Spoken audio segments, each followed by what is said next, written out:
Point here in the STU class of the Sports Car Club of America National Championship Runoffs, presented by Haggerty. I'm Bob Archer with Tom O'Gorman.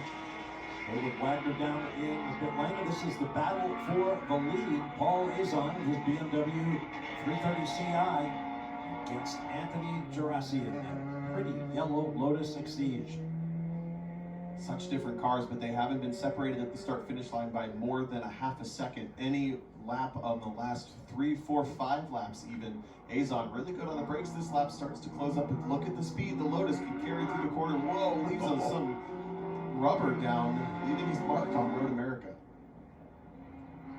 Well, this pair has made it a two-horse race. They are now 5.275 seconds ahead of third place David Fiorelli, our tire rack pole sitter for this class. And that's a big surprise because, again, David Fiorelli had pole by nearly 5 seconds on pole day number 1.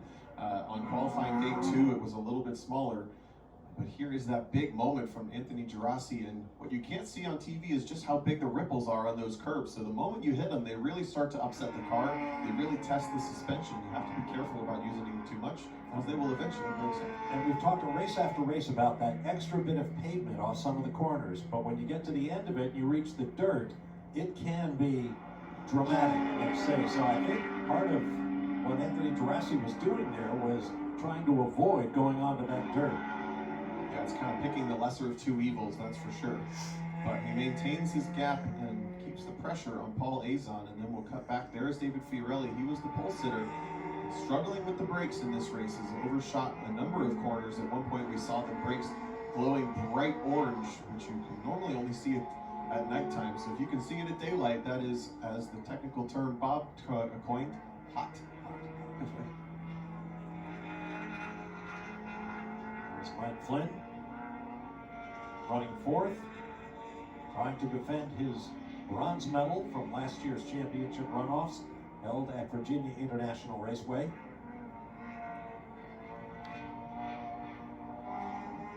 Another track that, like Road America, really asks a lot of the race car. Here's a look at Mark Wida, and this car has actually got a lot of pedigree in STU. It's a former national champion at the hands of Joe Mosier, who moved on to a different car this year, which we'll see race later this weekend in STL. But Mark Wida picking up this Honda Prelude from Joe Mosier and continuing to campaign it with the same iconic Mosier orange livery on it. He's running around in 7th place right now. Again, a little bit lonely, about 9 seconds down from Luis Rivera, who's up the road in that rotary swapped NA Miata. But Mark doing a good job in the top 10.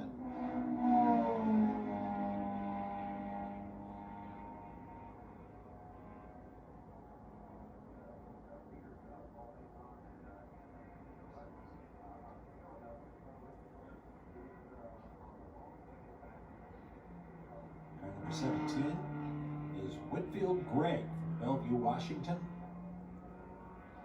Somehow, if my notes are correct, he's running out of the New York region, go figure, in that 99 Mazda Miata. 14th experience of the runoffs for Gregg. And this is a little bit more of a seat time experiment for Whitfield Gregg than it is a competitive endeavor, as that is just his spec Miata that he double dips into STU because it's fun. And why not? Why not race twice when you could race once? Just figured out what that tripod on the roof of the car with some kind of a GoPro camera or something. I imagine it might be a 360 camera. Whoa, look at that big moment for Paul Azon, a little bit sideways coming through the kink, which is always a pucker moment. Still full of yellow Lotus in his mirrors. See the BMW hunting around a little bit, hard on the brakes. Trying to look at the hood and see if that car has dislodged its hood just a little bit more. I saw the driver's side was lifted a bit at the beginning of this race. It looks like the passenger side is lifted a little bit as well. It's not flapping, so I'm sure it's okay. The seams are widening. Of course, the worst thing that could happen is the whole thing flaps up, wraps up over the front of the windshield, and the driver can't see where he's going. That would be disaster. Just behind, though, Anthony Gerasi, as you mentioned, kind of caught the end of the curve. You saw the whole car kind of bounce. That could be really hard, or even worse, break something on the car. Still running strong. Well built by Krug Speed, that Lotus has some pedigree, more challenged touring car until it's now moved its way into STU